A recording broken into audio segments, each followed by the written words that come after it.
मिथिला की बेटी मैया सीता के अवतरण दिवस पर मिथिला विकास परिषद और मिथिला महिला मंच की ओर से एक भव्य शोभा यात्रा निकाली गई, जिसके मुख्य कर्ता धर्ता मिथिला विकास परिषद के सभापति अशोक झा अर्थात उन्हीं के नेतृत्व में पूरे शोभा यात्रा का आयोजन किया गया। प्राकृतिक आपदा होने के बावजूद भी माता जानकी के अवतरण दिवस पर निकाली गई यह शोभा यात्रा तारा सुंदरी पार्क से होकर बृहत्तर बड़ा बाजार का भ्रमण किया और वापस तारा सुंदरी पार्क आ पहुंची। यात्रा की शुरुआत में माता सीता की मूर्ति पर माल्यार्पण कर और आरती संध्या कर यात्रा शुरू की गई। इस यात्रा में पुरुष के साथ साथ महिला मंच के भी तमाम महिलाओं ने बढ़ चढ़कर हिस्सा लिया। पूरे शोभा यात्रा के दौरान सड़क पर मौजूद तमाम लोगों को प्रसाद भी वितरित किया गया। शोभा यात्रा में विभिन्न प्रकार की झांकियां भी देखी गई, जैसे राम, सीता, भारत माता, हनुमान जी, राधा कृष्ण एवं अन्य। शोभा यात्रा के अंत में मिथिला विकास परिषद के सभापति अशोक झा ने प्राकृतिक आपदा होने के बावजूद भी तमाम लोगों की उपस्थिति के लिए सभी को धन्यवाद ज्ञापन किया और कहा कि अगर ऊपर वाले की इच्छा नहीं होती, माँ जानकी की रजामंदी नहीं होती तो हमारा यह शोभा यात्रा आज सफल नहीं हो पाता। खास तौर पर उन्होंने जानकी शोभा समिति के संयोजक श्री हनुमान मिथिला भक्त मंडली के संस्थापक चेयरमैन धनंजय ठाकुर को भी धन्यवाद किया, क्योंकि उन्हीं के नेतृत्व में पूरे शोभा यात्रा का आयोजन किया गया था।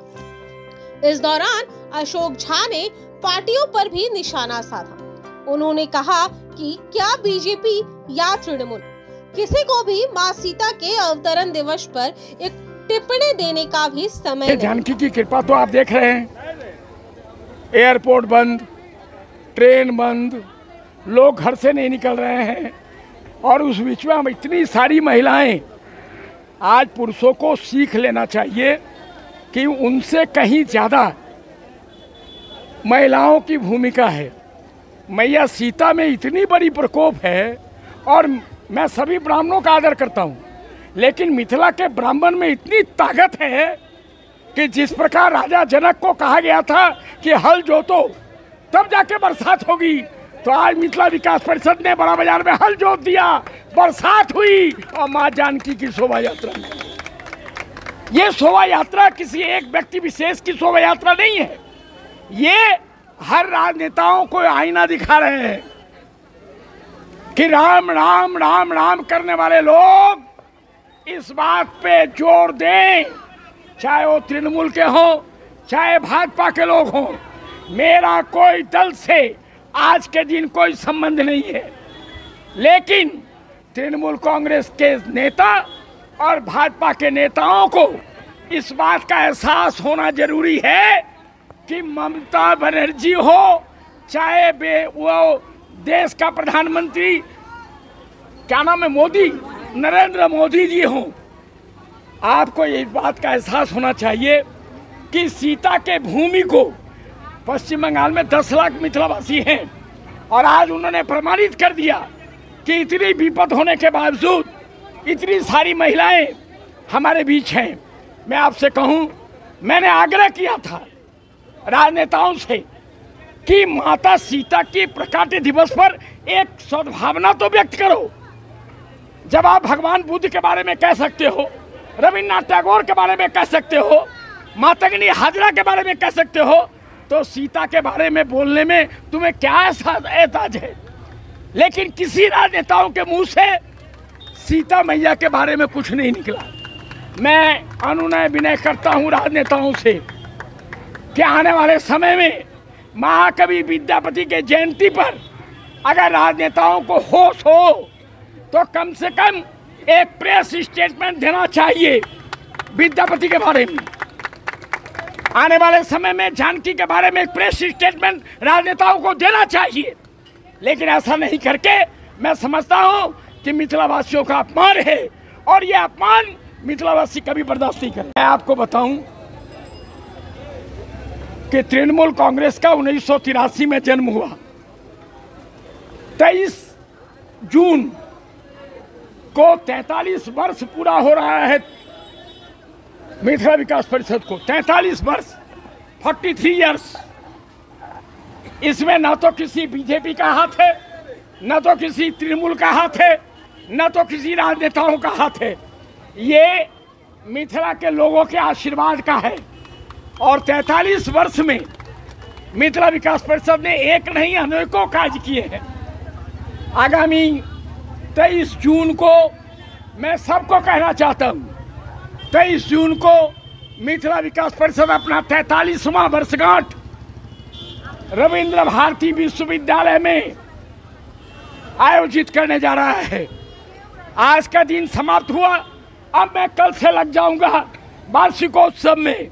और 23 जून को मैं सबसे आग्रह करूंगा कि बेसी से बेसी संख्या में आए और उस कार्यक्रम का आनंद लें। और मिथिला विकास परिषद के 44वें वर्षगांठ पे मेरा अब एक ही लक्ष्य है कि जब 43 वर्ष पूरा हो जाएगा तो बड़ा बाजार में मैं एक मिथिला भवन बनाऊंगा। और ये मिथिला भवन महफिलों का होगा। और यही कार्यक्रम जून से लेकर नवंबर के बीच हमारी दूरदृष्टि, हमारी कल्पना शक्ति और हमारी अनुनय विनय आम लोगों से होगी कि मिथिला विकास परिषद का एक अपना भवन हो, जहाँ पे लोग आए और अपनी दुख के समय में दुख व्यक्त करें। और शादी ब्याह के मामले में वो उस हॉल में आए, जैसे कह सके कि ये मेरी भवन है, ये मेरी भवन है। यही मेरी परिकल्पना है। हम लोग मिथिला से हैं और हम लोग डिसिप्लिन को बहुत अच्छी तरह से समझते हैं। शिष्टाचार हम लोगों में कूट कूट के भरा हुआ है कहीं ना कहीं। और रही बात जो ये धरती पुत्री, माँ जानकी को धरती पुत्री कहा गया है। और आप देखे थे जो मौसम कैसा था, सुबह से विकराल रूप पकड़े हुए थे। लेकिन जब मैं यहाँ पे आके स्टेज पर माइक पकड़ा, उसके बाद मैं हनुमान जी का निवेदन किया, हनुमान जी से प्रार्थना किए जो कृपया थोड़ी देर के लिए ये बारिश बंद कर दिया जाए। और देखिए उसी प्रकार कितना मतलब एक बूंद भी उसके बाद इस पृथ्वी पे नहीं गिरा है। तो इसमें हम लोग, हाँ ये बात सही है, जो आपदा, प्राकृतिक आपदा को कोई रोक नहीं सकता है, जिसके कारण इंडियन एयरलाइंस बंद कर दिया गया था, रेलवे बंद कर दी गई थी, तरह बहुत बस सारे बंद कर दिए गए थे, यातायात के साधन सब कम कर दिए गए थे। लेकिन तदुपरांत हम लोगों की ये कर्म सूची पहले से ली गई हुई थी कि माँ जानकी जी का प्रकट दिवस के ऊपर हम लोग पूजन भी किए हैं, प्रसाद वितरण भी किए हैं यही तारा सुंदरी पार्क में बैठकर। और उसके बाद में ये शोभा यात्रा का प्रोग्राम पहले से ही हम लोगों का निश्चित किया गया था। तो इसीलिए इस शोभा यात्रा को हम लोग सही रूप से लेकर बढ़ाए हैं। आगामी और ये शोभा यात्रा में करने के लिए किसी से आप धन्यवाद देना चाहेंगे? किनका? मैं धन्यवाद देना चाहूँगा मिथिला विकास परिषद के तमाम पदाधिकारी को, मिथिला विकास परिषद के तमाम सदस्यों को मैं धन्यवाद ज्ञापन करूंगा। मिथिला महिला मंच को, श्री हनुमान मिथिला भक्त मंडली के जो कार्यकर्ता हैं, जो पदाधिकारी हैं, जो हनुमान मिथिला भक्त मंडली के जो महिला मंच के जो सदस्य हैं, मैं उनका धन्यवाद ज्ञापन करूंगा जो ऐसी परिस्थिति में, ऐसा सिचुएशन में, ऐसा वेदर में उन्होंने अपने कदम से कदम बढ़ाकर ये शोभा यात्रा को सफल बनाने का काम किए हैं। धनंजय ठाकुर, मैं श्री हनुमान मिथिला भक्त मंडली का फाउंडर चेयरमैन हूँ। कार्यक्रम को सफल बनाने में श्री मिथिला भक्त मंडली के संस्थापक धनंजय ठाकुर, शोहन मिश्रा, रमेश मिश्रा, शंकर झा, गुड्डू मिश्रा, लल्लू झा, पप्पू झा, महेश मिश्रा, शक्ति सिन्हा एवं अन्य ने अपनी अहम भूमिका निभाई।